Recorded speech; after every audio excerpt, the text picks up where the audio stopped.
Hi అండి. నేను మీ స్వరాలి. 'అఖండ దీపం' 30వ భాగంతో మళ్ళీ మీ ముందుకొచ్చేసాను. స్టోరీ కనుక మీకు నచ్చినట్లయితే లైక్ చేయండి, షేర్ చేయండి, నా ఛానల్‌ని సబ్స్క్రైబ్ చేయండి. కామెంట్ చేయడం అస్సలు మర్చిపోకండి. ఇక లేట్ చేయకుండా ఈరోజు స్టోరీలోకి వెళ్ళిపోదాం. పవన్ అంత కంగారుగా ప్రశ్నల మీద ప్రశ్నలు వేస్తూ ఉంటే మాధవరావుకి ఒక్క క్షణం ఏం చెప్పాలో అర్థం కాక సైలెంట్‌గా ఉండిపోయాడు. అంతలో అక్కడికి వచ్చిన అన్నపూర్ణమ్మ మాధవరావు చేతిలోంచి ఫోన్ తీసుకొని, పవన్, మేమంతా క్షేమంగానే ఉన్నాము. నువ్వేమీ కంగారు పడకు. అక్క కూడా ఇక్కడే ఉంది. వచ్చిన తర్వాత అన్ని విషయాలు తీరిగ్గా మాట్లాడుకుందాం. సరేనా? అని చెప్పింది అన్నపూర్ణమ్మ. సరే అమ్మా, మీరంతా బానే ఉన్నారు కదా? అని కొంచెం కంగారుగానే అడిగాడు పవన్. చాలా బాగున్నాము. నువ్వేమీ కంగారు పడకు. ఇంటికి వచ్చిన తర్వాత అన్ని విషయాలు మాట్లాడుకుందాం అని చెప్పింది అన్నపూర్ణమ్మ. ఫోన్ పెట్టేసి మొబైల్ సంతోష్ చేతికి ఇచ్చాడు పవన్. సారీ సార్, ఎవరిని నమ్మాలో ఎవరిని నమ్మకూడదో తెలియక ఏదేదో వాగేశాను. ఇంతకీ మా వాళ్ళు మీకు ఎలా తెలుసో చెప్పలేదు అని అడిగాడు పవన్. నువ్వు కూడా మీ అక్కలాగా అన్నీ సగం సగమే తెలుసుకుంటావా? కాసేపు ఆగచ్చు కదా, అన్నీ తెలుస్తాయి. ముందు నువ్వు కొంచెం రిలాక్స్ అవ్వు. ఏమైనా తిన్నావా లేదా అని అడిగాడు సంతోష్. లేదు అన్నట్లుగా తల ఊపాడు పవన్. అక్కడికి దగ్గరలో ఉన్న ఒక చిన్న హోటల్ ఉంటే దాని దగ్గరికి తీసుకువెళ్ళాడు సంతోష్. బాగా ఆకలిగా ఉండడంతో పవన్ కూడా మాట్లాడకుండా తినేశాడు. అప్పటికి గాని అతని ప్రాణం కొంచెం స్థిమితపడినట్లుగా అనిపించలేదు. సంతోష్ అతని చేతికి ఒక వాటర్ బాటిల్ ఇచ్చి, ముందు ఆ ఫేస్ వాష్ చేసుకో. మీ అక్క నిన్ను ఇలా చూసింది అంటే నేనే నిన్నేదో చేశాను అనుకుంటుంది.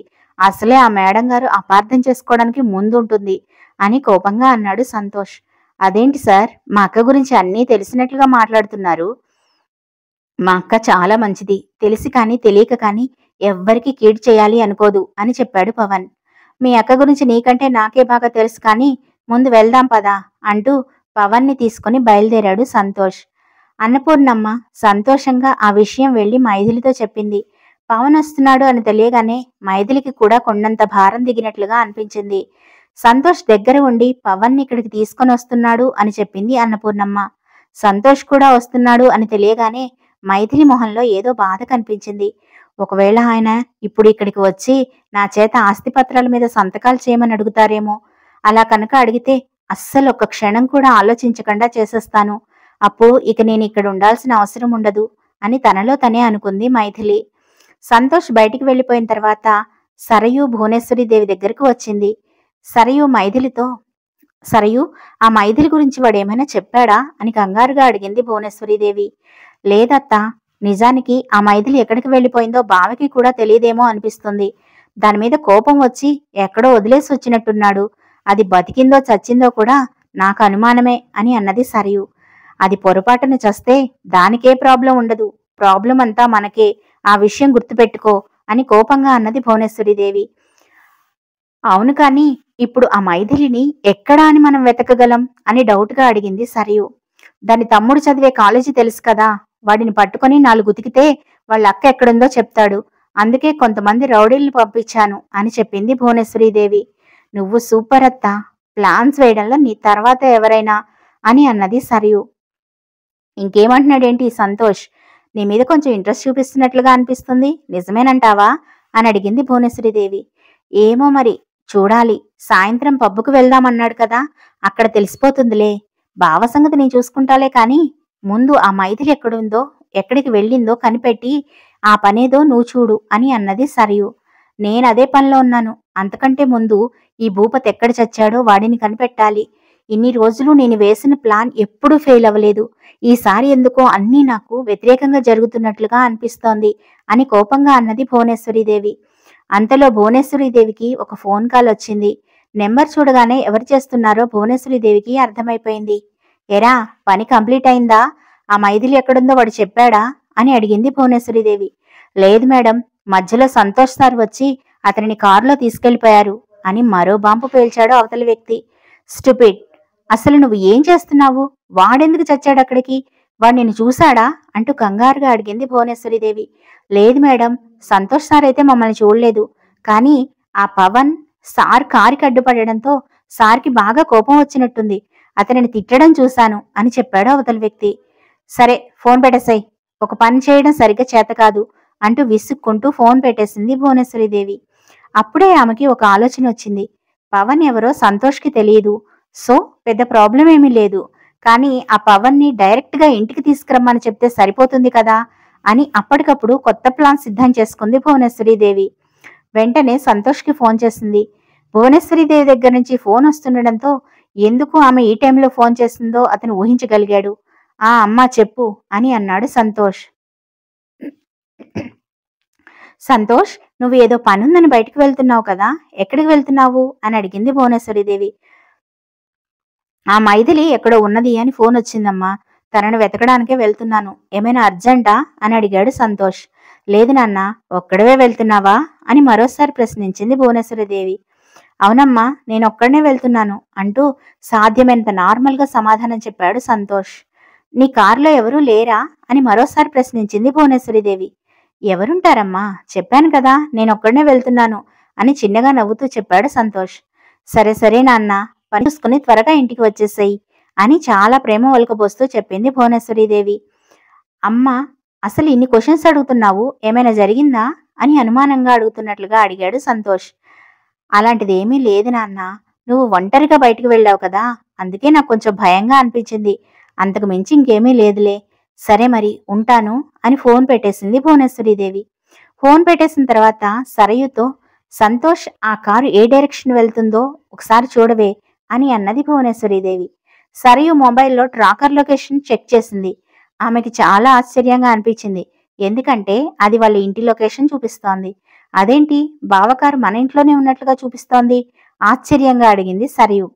అదేంటి సరయు, నేను ఇప్పుడే కదా వాడితో మాట్లాడాను, వాడు కారులోనే ఉన్నాడు అని చెప్పాడు కదా అని కన్ఫ్యూజన్గా అన్నది భువనేశ్వరీదేవి. సరయు పరిగెత్తుకుంటూ బయటకు వెళ్ళి చూసేటప్పటికి సంతోష్ కారు అక్కడే ఉంది. అత్త, బావ వేరే కారు తీసుకుని వెళ్ళినట్టున్నాడు, బావకారు ఇక్కడే ఉంది అని చెప్పింది సరయు. వీడు కారు ఎందుకు మార్చినట్టు అని ఆలోచనలో పడింది భువనేశ్వరీదేవి. మళ్ళీ ఫోన్ చేసి అడిగితే సంతోష్కి డౌట్ ఏమైనా వస్తుందేమోనని సైలెంట్గా ఉండిపోయింది. పవన్, సంతోష్ ఇద్దరూ ఇంట్లోకి అడుగు పెట్టారు. పవన్ వేగంగా వెళ్లి వాళ్ళ అమ్మా నాన్నల్ని గట్టిగా హగ్ చేసుకొని ఏడవడం మొదలుపెట్టాడు. మైథిలి కూడా అక్కడికి వచ్చింది.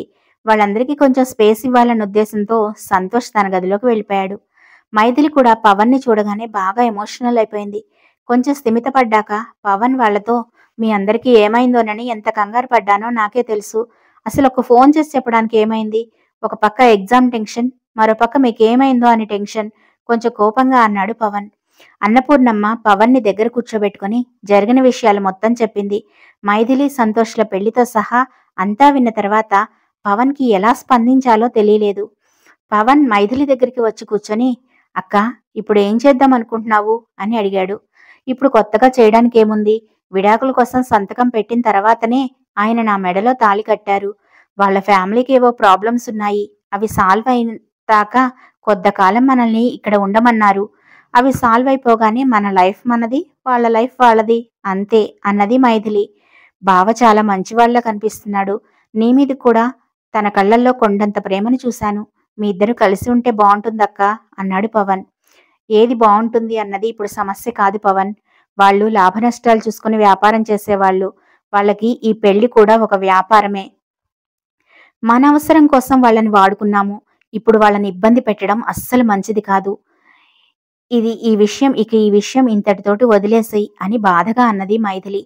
మరి అలాంటప్పుడు మనం ఇక్కడ ఎందుకు ఉండడం అక్క, నేను వచ్చేసాను కదా, నేను మిమ్మల్ని అందరినీ చూసుకుంటాను, ఎలాగో నా డిగ్రీ అయిపోయింది, ఏదో ఒక జాబ్ దొరకపోదు, మనం ఇక్కడి నుంచి వెళ్ళిపోదామా అని అడిగాడు పవన్. చట్టపరంగా ఆయనకి నాకు ఇంకా విడాకులు కాలేదు, అవి వచ్చిన దాకా నేను ఇక్కడే ఉండాలి, తప్పదు అని బాధగా అన్నది మైథిలి. అది కాదురా, నాకు తెలిసి మనందరికీ ఏదో ప్రమాదం పొంచి ఉంది అనుకుంటాను, అందుకే మనల్ని ఇక్కడ ఉండమని చెప్పారు, దయచేసి కొంతకాలం మనం ఓపిక పడదాం, అల్లుడు గారు చాలా మంచివాళ్లా కనిపిస్తున్నారు, తనంతట తను మనకు అసలు విషయం ఏమిటి అని చెప్పే వరకు మనం కొంచెం ఓపిక పడితే మంచిదేమో అని అన్నది అన్నపూర్ణ.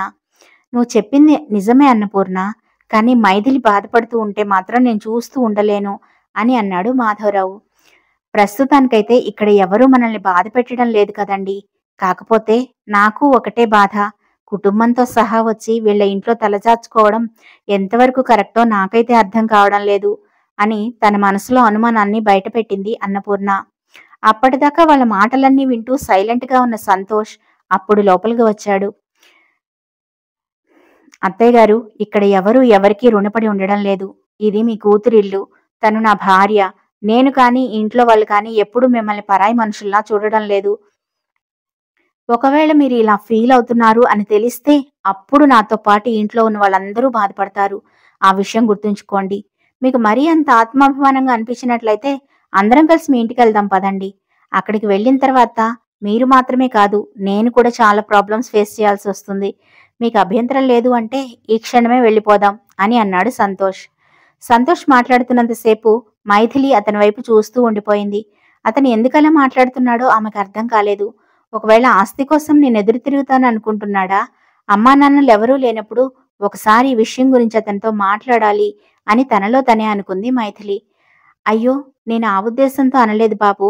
జరిగిన విషయాలని దృష్టిలో పెట్టుకొని ఏదో అలా మాట్లాడేశాను. ఏమీ అనుకోకండి.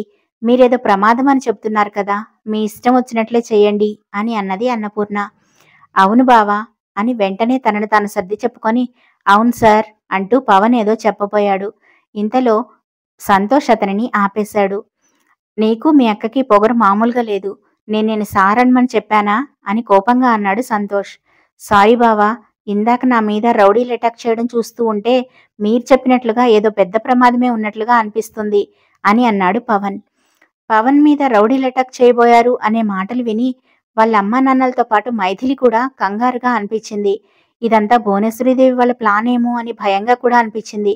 కానీ ఆమె ఏమీ మాట్లాడకుండా మౌనంగా ఉండిపోయింది. సంతోష్ ఏం చెప్తాడా అని ఆత్రంగా ఎదురు చూస్తోంది మైథిలి. పవన్, మీరిక్కడ ఉన్నట్లుగా ఎవరికీ తెలియదు. ఇక మీదట మీరు భయపడాల్సిన అవసరం ఏమీ లేదు. జస్ట్ ఒక 2-3 మంత్స్ మీరు ఇక్కడ ఉండగలిగితే చాలు. ఆ తర్వాత నువ్వు జాబ్ చేస్తానంటే జాబ్ చేసుకుందువు గాని, లేదా బిజినెస్ సైడ్ వెళ్దాము అంటే దానికి కావాల్సిన సపోర్ట్ కూడా నేనిస్తాను.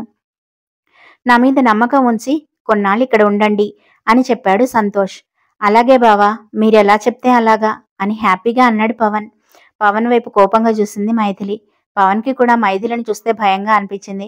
సరే పవన్, నేను బయలుదేరాల్సిన టైం అయింది. నేను ఎక్కువసేపు ఇక్కడ ఉండలేను. వీళ్ళందరినీ నువ్వే జాగ్రత్తగా చూసుకోవాలి అని పవన్కి చెప్పి, మైథిలి నీతో కొంచెం మాట్లాడాలి, నా గదిలోకి రా అని చెప్పి వెళ్ళిపోయాడు సంతోష్. వాళ్ళందరి ముందు సంతోష్ తనతో అలా మాట్లాడడం చూసి మైథిలికి కొంచెం ఇబ్బందిగా అనిపించింది. ఆమె మౌనంగా ఉండడం చూసి అన్నపూర్ణ, మైథిలి అల్లుడు గారు పిలుస్తున్నారు కదా, ఏంటో వెళ్ళి కనుక్కోపో అని మైథిలిని అక్కడి నుంచి పంపించింది. సంతోష్ గారు తన గదిలోకి రమ్మన్నారు. ఇక్కడ తన గది ఎక్కడుందో ఏమిటో ఎవరిని అడగాలి అని అయోమయంగా చూస్తూ నిలబడిపోయింది మైథిలి. సునీత దగ్గరికి వెళ్ళి, పిన్ని, సంతోష్ గారి గది ఎక్కడుంది అని అడిగింది. అదేంటి మైథిలి అలా అడుగుతావు? ఇప్పుడు నువ్వు ఉంటున్నది సంతోష్ గదిలోనే కదా. మొగుడు పెళ్ళాలకి సపరేట్గా గదులుంటాయా ఏంటి? వెళ్ళు వెళ్ళి వెళ్ళి నన్ను ఆట పట్టించడానికి అడుగుతున్నావు కదా అంటూ నవ్వుతూ అడిగింది సునీత. చిచి, అనవసరంగా పిన్నిని అడిగాను. ముందు నా గదిలో చూసి రావాల్సింది అని అనుకుని తన గదిలోకి వెళ్ళింది మైథిలి. మైథిలి గదిలోకి వెళ్ళేటప్పటికి స్టైల్గా మంచం మీద పడుకుని ఉన్నాడు సంతోష్. ఆ తలుపు గడివేసిరా, నీతో మాట్లాడాలి అని ఆర్డర్ వేసినట్టే చెప్పాడు సంతోష్. అలా తలుపు వేస్తే ఇంట్లో వాళ్ళందరూ ఏమనుకుంటారు అని ఇబ్బందిగా మొహం పెట్టి అతని వైపు చూసింది మైథిలి. ఏమనుకుంటారు? మొగుడు పెళ్ళాలు అనుకుంటారు. ముందు చెప్పిన పని చెయ్యి అని మరోసారి బేస్ వాయిస్తో చెప్పాడు సంతోష్. సంతోష్ చెప్పినట్టే తలుపు బోల్ట్ పెట్టి అతని దగ్గరగా వచ్చి నిలబడింది మైథిలి. ఆమె చేయి పట్టుకొని లాగి మంచం మీద కూర్చోపెట్టాడు సంతోష్. సంతోష్ అలా ఎందుకు ప్రవర్తిస్తున్నాడో మైథిలికి అర్థం కాలేదు. ఆమె ఆలోచన మొత్తం ఆస్తిపత్రాల మీద తన సంతకం కోసం మాత్రమే వచ్చాడేమో అని అనుకుంటోంది. మైథిలి తన చేతులు రెండు నొక్కుకుంటూ చాలా ఇబ్బందిగా మంచం మీద ఒక మూలకి చివరికి జరిగి కూర్చుంది. సంతోష్ ఆమెకి దగ్గరగా వచ్చి రెండు చేతుల్ని విడదీసి ఆమె ఏమాత్రం ఊహించని విధంగా ఆమె ఒడిలో తలపెట్టుకుని పడుకున్నాడు. ఈ బుల్లి బొజ్జులో మా అమ్మ ఉంది అని అనుకుంటే అతనికి చాలా సంతోషంగా అనిపించింది. అప్రయత్నంగా అతని చేతులు ఆమెని నడుమును చుట్టుకొని తల ఆమె పొట్టలో పెట్టుకుని పడుకున్నాడు సంతోష్. అతని ప్రవర్తనకి అర్థమేంటో మైథిలికి అర్థం కాలేదు. కానీ అతను తనకంత దగ్గరగా ఉండడం మాత్రం మైథిలికి చాలా నచ్చింది. అనుకోకుండా ఆమె చేతులు అతని జుట్టులోకి వెళ్ళిపోయాయి. నెమ్మది నెమ్మదిగా అతని తలలో ఆమె వేళ్లు కదుపుతూ ఉండిపోయింది. ఆమెకే తెలియకుండా ఆమె కళ్ళల్లోంచి నీళ్లు వస్తున్నాయి. ఆ మూమెంట్ తన లైఫ్ లాంగ్ గుర్తుండిపోయేలా అనిపించింది మైథిలికి. మళ్ళీ మళ్ళీ ఇలాంటి అవకాశం ఉంటుందో ఉండదో, ఆ క్షణం అట్లా నిలిచిపోతే బాగుండు అనిపించింది. ఆమెకి మాత్రమే కాదు, సంతోష్‌కి కూడా అదొక కొత్త ఫీలింగ్‌లా అనిపించింది. ఈ ప్రపంచంలో ఉన్న ప్రేమ మొత్తం ఆ క్షణం వాళ్ళిద్దరి మధ్య ఉన్నట్లుగా అనిపించింది. అతను ఆమె ఒడిలోంచి లేవాలి అనుకోలేదు. ఆమె అతనిని దూరం జరపాలి అనుకోలేదు. కాలం ఇట్లాగే ఆగిపోతూ బావుండు అని ఆ ఇద్దరి మనసులోనూ ఒకటే కోరిక. మనం కోరుకున్నది కోరుకున్నట్టు జరిగితే అది విధి ఎందుకవుతుంది? సంతోషంగా సాగిపోతే అది జీవితం ఎందుకవుతుంది? వాళ్ళ ఏకాంతాన్ని భగ్నం చేస్తూ అతని పాకెట్‌లో మొబైల్ రింగ్ అయింది.